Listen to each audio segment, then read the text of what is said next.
Buenas, el título de este trabajo de investigación es Efectos del TEMEC para el comercio en México durante la pandemia por COVID-19.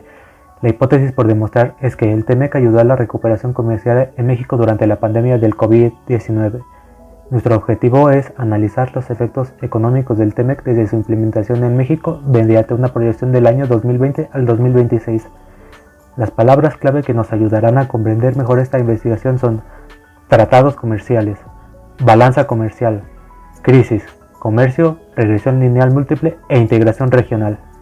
Continuaremos con el marco teórico, comenzando por la integración regional. Esta es un proceso multidimensional cuyas expresiones incluyen iniciativas de coordinación, cooperación, convergencia e integración profunda, y cuyo alcance abarca no solo las temáticas económicas y comerciales, sino también las políticas sociales, culturales y ambientales. Esta integración regional va de la mano con la globalización. A su vez, el principal objetivo de la integración regional es la formación de una unidad diferenciada, formando un bloque político y social, llegando también a cubrir aspectos sociales y culturales, también minimizando riesgos entre las entidades y fijando metas competitivas. Estas podrían implicar la eliminación de impuestos aduaneros y fijar aranceles para los productos que no pertenecen al bloque. Un ejemplo claro de la integración regional podría ser la Unión Europea, donde poseen una moneda unida, circulación libre de personas, un consejo y hasta un tribunal de justicia. Según Balazs, la integración económica entre dos o más países comprende de 4 etapas. La primera es la zona de libre comercio, en donde no existen aduanas comerciales y hay un comercio libre de aranceles. La segunda es la unión aduanera. En esta se establece un arancel que pagan los productos provenientes de terceros países. La tercera es el mercado común, que es una unión aduanera a la que se le agrega la libre movilidad de los factores productivos,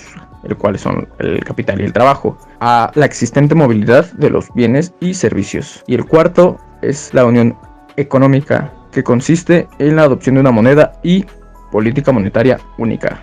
También un punto importante para estudiar es el comercio internacional en el marco del TEMEC. Este abarca la evolución del comercio virtual a la par de los avances tecnológicos para comprender cómo está influido y revolucionado la forma tradicional de comerciar entre los seres humanos, al propiciar el desarrollo del comercio electrónico. El intercambio de mercancías, bienes y o servicios pasó de realizarse de sujeto a sujeto actualmente para darse entre una persona y un ente meramente electrónico. Esto nos posiciona frente a los retos como crear un marco normativo a nivel interno e internacional sólido y adecuado que responda a las necesidades que requiere esta modalidad de comercio y además permita el desarrollo, protegiéndonos a su vez de los sujetos intervinientes que participan en las transacciones de proveedores y consumidores.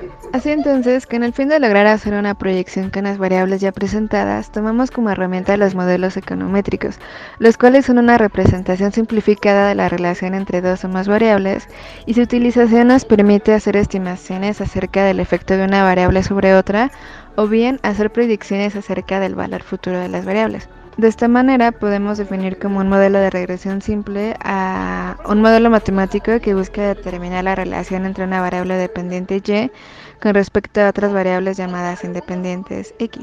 De igual forma está el modelo de regresión múltiple, que nos sirve para ajustar los modelos lineales entre una variable dependiente y más de una variable independiente. También el modelo de regresión no lineal, que es un método para encontrar un modelo no lineal para la relación entre la variable dependiente y un conjunto de variables independientes. Este modelo se lleva a cabo usando algoritmos de estimación iterativos. De igual forma, como parte importante de la investigación, tenemos las palabras clave, como puede ser la balanza comercial, que se define como la parte de la balanza de pagos que contempla las importaciones y exportaciones de mercancías o bienes tangibles. También la balanza de pagos, que es un registro sistemático de las transacciones económicas de un país con el resto del mundo en un periodo. El comercio internacional, que se define como el comercio que estudia las causas y leyes que gobiernan los intercambios de bienes y servicios entre los habitantes de los diferentes países en su interés por satisfacer sus necesidades de bienes escasos. Y un tratado de libre comercial, que es un instrumento legal bilateral o demás partes de carácter vinculante que tengan que ser de cumplimiento obligatorio con el objetivo de consolidar el acceso de bienes y servicios y a su vez favorecer la captación de la inversión privada y contar con reglas estables para facilitar la fluidez intelectual, laborales, medioambientales, con la finalidad de profundizar el proceso de apertura comercial e integración de las economías. Ahora bien, nos resulta de gran importancia conocer el contexto en el que se encuentra el TEMEC y los acuerdos comerciales y cómo es que estos ayudan a la recuperación económica y qué es lo que conlleva para negociar estos acuerdos comerciales.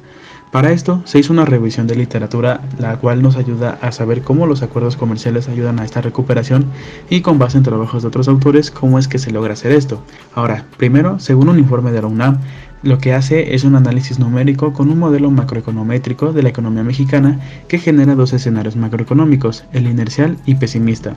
Todo esto en el periodo de 2020 a 2024.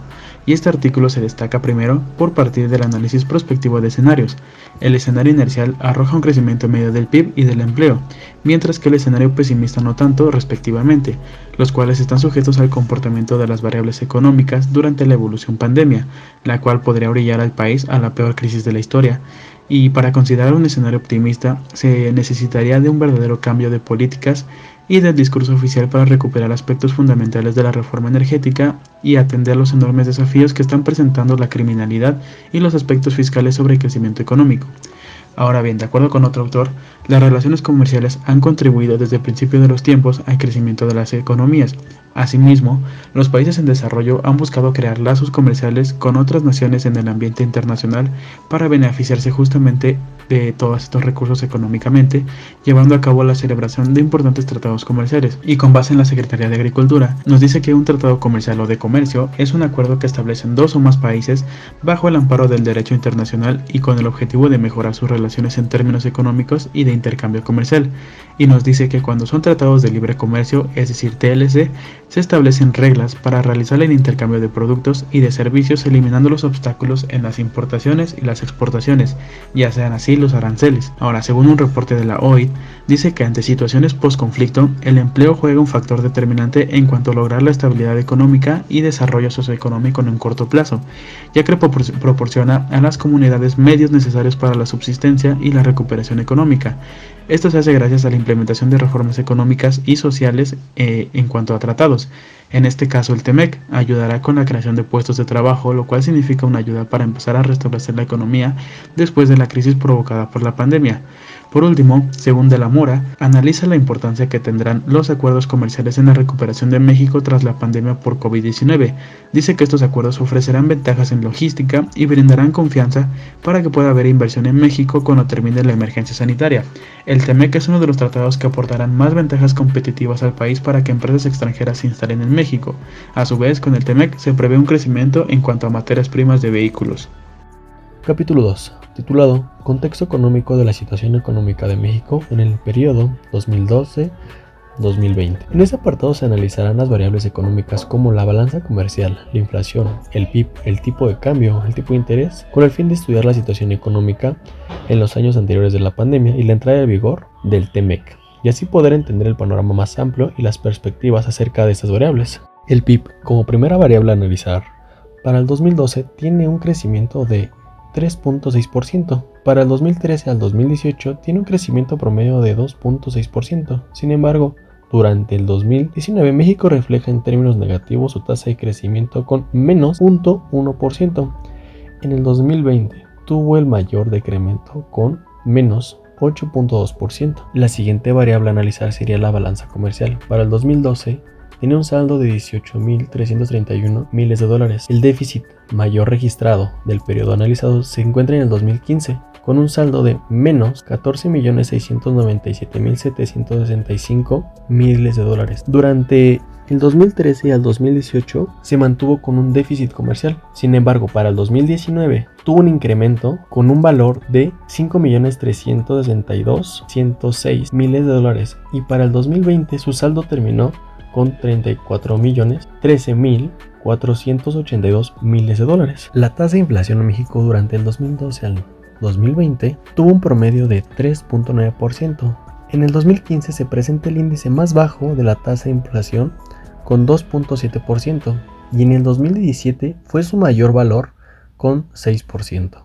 Y para el 2020, la inflación termina con 3.4%. Ahora bien, en cuanto al análisis del tipo de cambio, lo que se puede observar en la gráfica es que a lo largo del periodo el tipo de cambio irá en constante aumento, con excepción del año 2013, en el cual tuvo una ligera disminución. A partir de este año el crecimiento se presenta de manera constante y se puede observar desde el año 2013 con un tipo de cambio de 13.16 y para el año 2020 llegando a un tipo de cambio de 21.49. Desde que los mercados mundiales empezaron a intercambiar, fue necesaria una manera de poder distinguir los diferentes precios para cada bien o cada servicio que se quisieran exportar o importar. De ahí que el tipo de cambio tenga mucha importancia. De hecho, el tipo de cambio es determinado por el Banco Nacional, y este también decide qué tipo de régimen cambiario es impuesto, entre fijo, flexible o bandas cambiarias. La siguiente gráfica muestra la tasa de interés en México. Durante el periodo de estudio tuvo pequeños altibajos, en el cual el punto más bajo fue en el año 2015, con un 0.058%, y en los siguientes 4 años obtuvo un gran despunte, alcanzando un 3.52% a principios del 2019, pero volviendo a tomar la tendencia decreciente a finales de ese mismo año, llegando a un 1.46%. La tasa de interés puede ser impuesta por el Banco Central para inyectar liquidez al mercado o para disminuir el flujo de dinero en el mismo. Esto está ligado al nivel de inflación que se tiene como objetivo, que a su vez, si está a la alza, motiva a la población a ahorrar y gastar en el futuro, lo que significa que el consumo tiende a la baja.